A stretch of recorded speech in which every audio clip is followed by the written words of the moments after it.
Magandang araw sa inyong lahat. Ngayon, pag-uusapan natin ang isang bagay na tahimik pero malakas ang epekto sa buhay nating mga Pilipino, ang artificial intelligence. Alam nyo, mula sa pag-aaral ng mga estudyante hanggang sa pagtatrabaho sa opisina, unti-unti nang binabago ng AI ang lahat. Alamin natin kung paano, particular dito sa Pilipinas. Pero bago ang lahat, isang mabilis na paalala lang po. Disclaimer: the following discussion is provided for general informational purposes only. It does not constitute professional, legal, medical, financial, or technical advice. Any opinions expressed are personal and should be independently verified before reliance or action. Okay, game na? Simulan natin sa isang tanong na baka ikagulat nyo. Isipin niyo to, sa dami-dami na nangyari noong nakaraang taon, ano kaya ang pinaka-sinearch ng mga Pinoy sa Google? Mas sikat pa sa resulta ng eleksyon, mas hinanap pa sa mga nauusong online games, at tinalo pa ang mga paborito nating K-drama. Ano kaya yon? Handa na ba kayo sa sagot? At ang sagot, Gemini AI. Tama po ang naririnig nyo. Isang AI tool ang nag-number 1 sa buong Pilipinas based sa Year in Search report ng Google. First time itong nangyari. At ito, para sa akin, ang pinakamalinaw na signal na ang AI hindi na lang siya para sa mga techie, para na ito sa lahat. Pang-araw-araw na. Pero teka lang, bago tayo lumayo, ano nga ba itong generative AI? Well, sa pinakasimpleng paliwanag, ito yung tipo ng artificial intelligence na kayang gumawa ng bagong text, bagong picture o kahit bagong video. Paano? Kasi sinanay siya gamit ang napakaraming data. Isipin nyo na lang para siyang isang super assistant na hindi lang basta sumasagot ng tanong, kundi nakakalikha rin ng mga bagay-bagay. So, para sa ating usapan ngayon, ito ang magiging flow natin. Una, titingnan natin kung paano naging mainstream ang AI. Pangalawa, sino pa ang typical na Pinoy AI user? Pangatlo, ano ba ang kakaiba sa Gemini? Sunod, paano ito binabago ang edukasyon at trabaho? At panghuli, ano ang dapat nating gawin para maging handa sa AI era? Okay, simulan na natin sa umpisa. Unang bahagi. Paano nga ba naging pang-araw-araw na usapan at gamit ang AI dito sa Pilipinas? Hindi na to isang konsepto lang sa mga pelikula, isa na itong tool, isang kasangkapan. Ito, tingnan natin ang data. Sa overall trending searches, number 1 ang Gemini AI. Ang layo, no? Sunundan lang ito ng Halalan 2025 at ng isang laro. Grabe, di ba? Ipinapakita nito kung gaano kalaki ang curiosity at interes ng mga Pinoy. At hindi lang yon, pati yung mga related searches, nagpapakita na natututo na tayong gamitin to. Yung prompt na humanize this, ibig sabihin ginagamit na natin siya para sa mas komplikadong tasks tulad ng pagsusulat. So, ngayong alam na nating sikat ang AI, sino nga ba talaga ang gumagamit nito? Kilalanin natin ang Filipino AI user. Ayon sa datos, ang pinakamalaking tipak ng mga users ay nasa 25 to 34 years old. Yan yung mga young professionals natin. Tapos pangalawa yung mga estudyante, yung 18 to 24 age group. So anong ibig sabihin nito? Ang mga taong bumubuo at papasok pa lang sa workforce natin, sila ang pinaka-active sa paggamit ng AI. Napakalaki ng magiging epekto niyan sa hinaharap ng trabaho dito sa Pilipinas. At para saan naman nila ito ginagamit? Grabe, tingnan niyo to. Halos sa lahat na yata ng aspeto ng buhay, mula sa paghahanap ng simpleng impormasyon at tulong sa homework hanggang sa pagbuo ng business ideas, pagpapabilis ng trabaho, at kahit sa pagplano ng susunod na travel destination. Ang AI nagiging isa ng all-around life assistant para sa marami. Okay, ngayon mag-focus tayo sa Gemini mismo.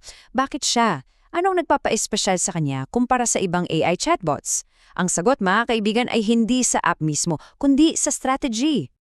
Sa unang tingin, kung titingnan natin itong global market share, sasabihin mo, teka, 3% lang ang Gemini kumpara sa 81% ng ChatGPT? Ang liit naman. At madaling isipin na talo na sila sa laban. Pero, may isang numero na babago sa buong kwento. Eto na yon. 1.5 billion. Billion. Hindi milyon. Iyan ang bilang ng AI interactions bawat buwan sa loob mismo ng Google Search na pinapagana ng Gemini. Dito natin makikita yung tunay na lakas. Hindi ito tungkol sa kung sinong may pinakamaraming downloads. Ito'y tungkol sa kung sino ang nasa lugar kung saan na ang mga tao araw-araw. Kasi may dalawang paraan para ma-adopt ang AI. Yung una, yung mga standalone apps, kailangan mo talagang sadyaing buksan. Yung pangalawa, yung integrated AI, tulad ng Gemini. Hindi mo siya kailangang hanapin kasi nandun na siya sa mga gamit mo, sa search, sa Gmail, sa Docs. Ang paglago niya, tahimik lang, pero andyan siya sa lahat ng dako.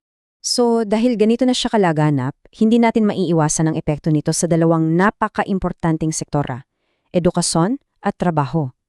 At dito, may mga magagandang oportunidad pero may mga seryosong hamon din.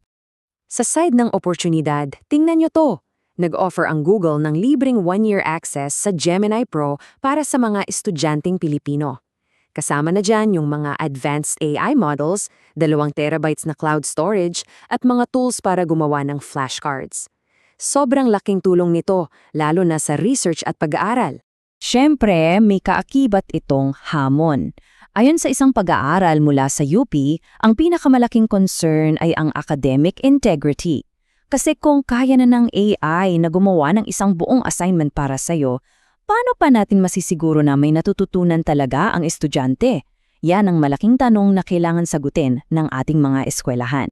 Sa larangan naman ng trabaho, lalo na sa BPO sector na napaka-importante sa ating ekonomiya, may mga hakbang ng ginagawa. Nakipag-partner ang Google sa mga industry groups para i-upskill o bigyan ng bagong kaalaman ang mga manggagawa. Ang goal dito ay hindi para palitan ng mga tao, kundi para bigyan sila ng kakayahang gamitin ng AI para maging mas mahusay sa kanilang trabaho. At dahil sa lahat ng ito, ang bilis ng pagbabago, ang lawak ng epekto, paano na tayo? Paano tayo tutugon bilang isang bansa? Hindi pwedeng kanya-kanya lang.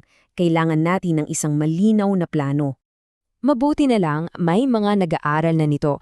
Ang isang monograph mula sa University of the Philippines Center for Integrative and Development Studies o UPCIDS ay nagbigay ng isang malinaw na gabay. Tinalakay nila kung paano dapat umangkop ang higher education sa Pilipinas sa panahon ng generative AI.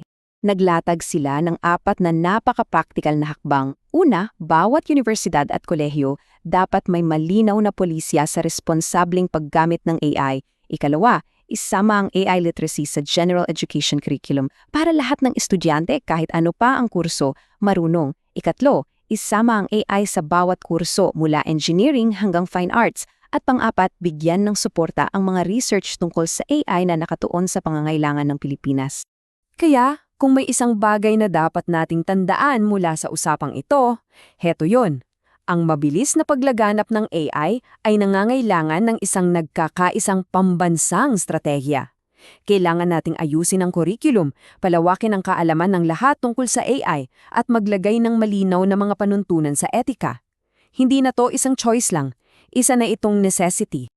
Kaya iiwan ko sa inyo ang tanong na ito. Habang ang AI ay nagiging kasing karaniwan na lang ng internet, paano natin sisiguraduhin bilang isang bansa na ang napakalaking pagbabagong ito ay magiging para sa kapakinabang ng lahat at hindi lang ng iilan? Nasa ating mga kamay ang paghuhubog ng isang kinabukasan kung saan ang AI ay tunay na kasangkapan para sa kaunlaran ng bawat Pilipino. If this discussion was enjoyed by you or valuable information was gained, please hit the like button, subscribe to the channel, turn on notifications, and share this video with others who might benefit from it. For more updates, in-depth discussions, and the latest content, stay tuned to the channel.